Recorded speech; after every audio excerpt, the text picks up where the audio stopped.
Well, tensions remain high on the Korean peninsula as the US and South Korea have started large-scale joint war games. Now, it comes amid continuing anger from Pyongyang.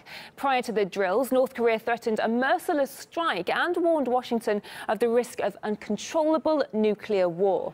North Korea has condemned the drills and the attendance of top military commanders from the US.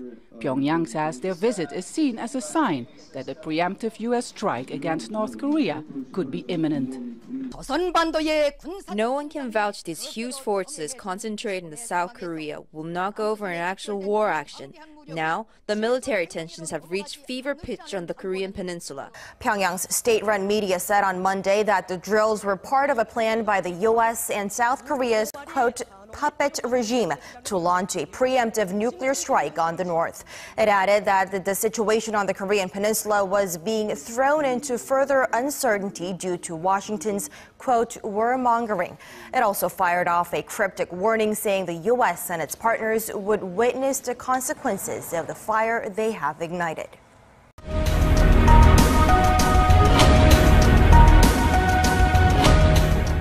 It explains why North Korea is considered such a wild card. On the same day, it basically says to the United States, stop these drills with South Korea.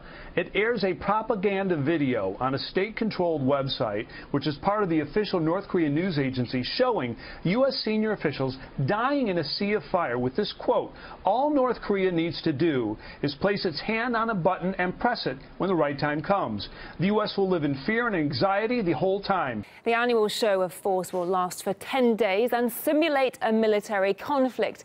Pyongyang claims the drills practice an invasion, while the U.S. maintains they're defensive in nature. This year, more than 17,000 American troops are taking part with land, sea and air exercises, along with computer simulations. These war games have always frustrated North Korea, but things are a little different this year. This is the first time the U.S. and South Korea have held large-scale military exercises since North Korea successfully launched 2 intercontinental ballistic missiles in July. During war games in March, North Korea launched a number of missiles into the sea in what it called a rehearsal for striking U.S. military bases in Japan.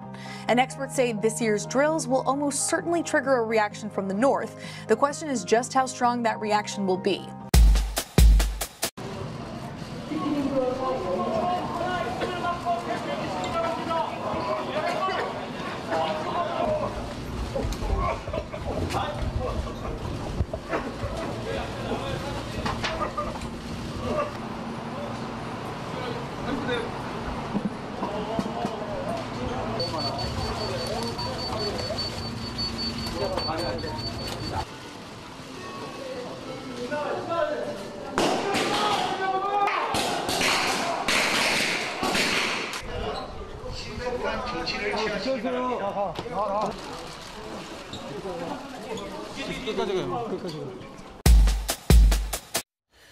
North Korean leader Kim Jong-un has ordered a step-up in production of rocket engines and nuclear warheads for the regime's ballistic missiles. North Korea's state-run media reports that Kim visited a chemicals research institute where he learned about the processes for manufacturing ICBMs. He then instructed the institute to expand production of both solid-fuel rocket engines and rocket warhead tips. The regime has been looking to develop a solid-fuel ICBM, which would require less preparation time and would therefore be harder to detect. Solid fuel is also required for submarine-launched ballistic missiles. South Korea's Unification Ministry responded to the claims on Wednesday, warning that North Korea should stop any actions that raise tensions on the peninsula.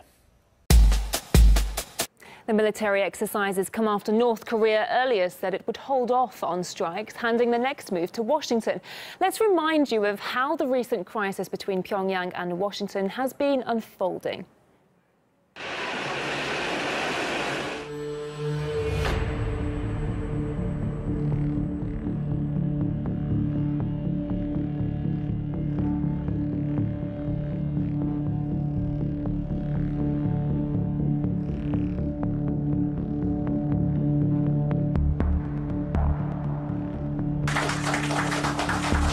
Stand together in the months and years ahead with the people of South Korea.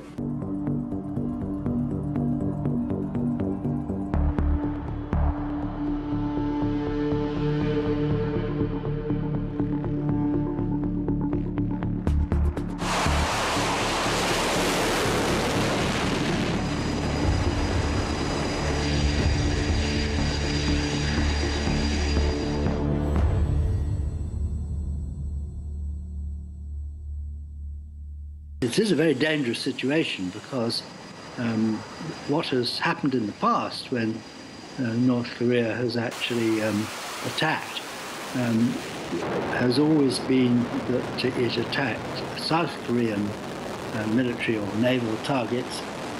Obviously, if it had attacked American forces, I mean, there would be retaliation. I don't think you should ever think of this declared intention to use what could be nuclear-armed weapons as an empty threat, because it is possible to use them, and they have been used before. So this is a country that wants to be accepted as a nuclear power when the #1 rule is you don't make idle threats, which explains why the U.S. is basically this debate that's going on in the administration and around the world. Is it too late to stop North Korea from developing a nuclear strike capability? And if not, how do you contain the threat?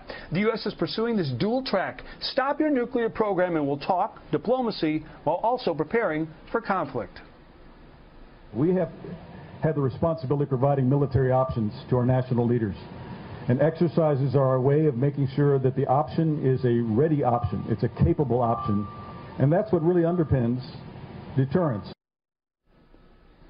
So the war games last until the 31st and include some civil defense drills. Otherwise, most of the exercise is a computer simulation of different war scenarios, including a missile defense system designed to knock out as many North Korean nukes as possible. All I can say is I'm very confident with our missile defense capabilities. Our missile defense capabilities that are deployed both in Alaska and in California have the ability to intercept any threat against the United States. I'm also very confident about the capabilities that we've deployed here into theater. So, John, on the beginning of this thing, you mentioned about those sanctions against certain Chinese and Russian companies. That's because most recognize the missile program out of North Korea today did not get where it is without some help, hence the sanctions that you're talking about. The annual combined military exercises between Seoul and Washington is well underway. The drills designed to ensure the allies are fully prepared to defend against North Korea's evolving threats will run through the end of the month. And with North Korea ratcheting up its usual rhetoric against the drills, President Moon Jae-in had some strong words for the Kim Jong-un regime. He said the annual joint war games should not be used as a pretext for any further provocation. Moon Gun-young starts us off. Full readiness against any possible provocation, ordered South Korean President Moon Jae-in to his military as they launched their annual joint exercises with the U.S. on Monday. Speaking to his cabinet on the first day of the Ilchi Freedom Garden drills, the South's commander-in-chief also made clear the nature of the joint drills, which North Korea has long denounced as a war rehearsal to invade Pyongyang. 이번 을지 훈련은 우리 국민의 생명과 안전을 보호하기 위한 민관군의 방어 태세를 점검하기 위한 것입니다.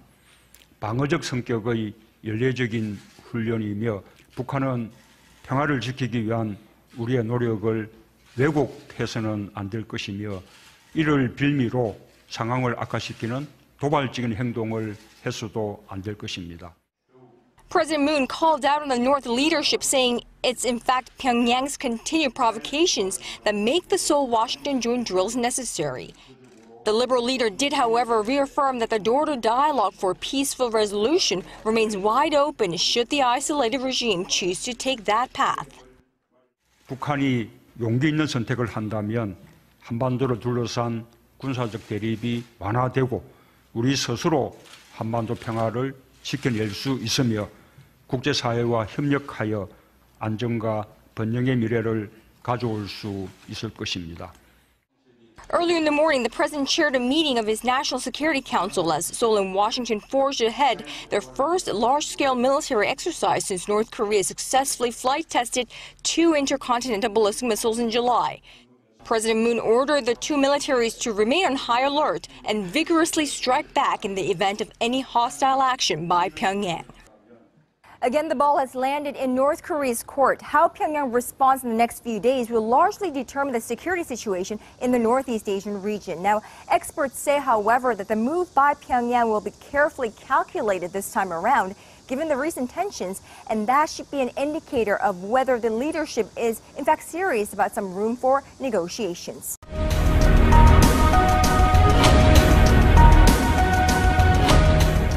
This bird is seriously dangerous but beautiful.